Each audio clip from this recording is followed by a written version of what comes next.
रसिको, बाप्यानं ढोलकी वाजवायची आणि बाईनं त्याच्यावर नाच करायचा, लावणी करायची, अशी आजपर्यंतची आपली परंपरा आहे. पण लक्षात घ्या, जर बाई ढोलकीवर बसली तर काय होईल?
तू वाजवतेस तर अप्रतिमच, ह्याच्यात काही प्रश्नच नाही. पण ते वाजवताना तू इतकी सुंदर वाटतेस. आणि ते वाजवताना एक मी नेहमी म्हणते की स्टारचा जे ते स्टारपणा असतो ना, तो ना बाहेरून येतो, ना इथून येतो, ना तिथून येतो. तो इथून येतो.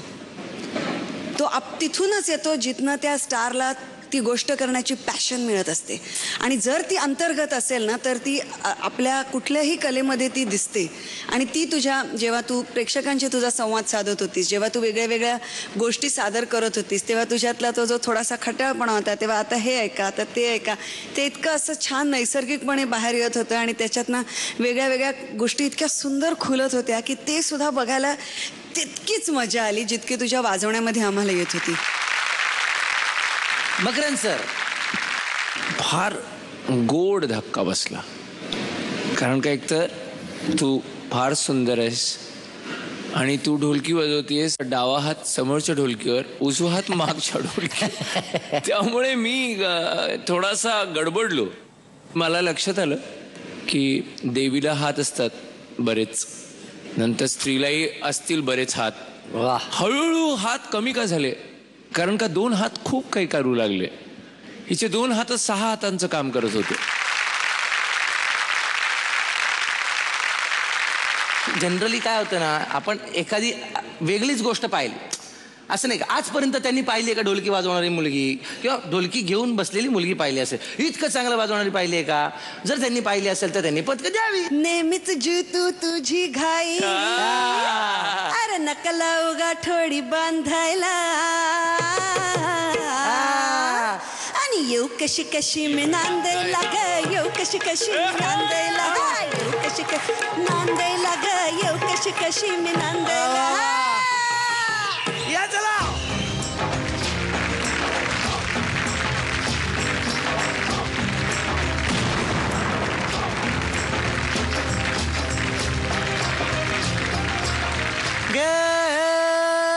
साजने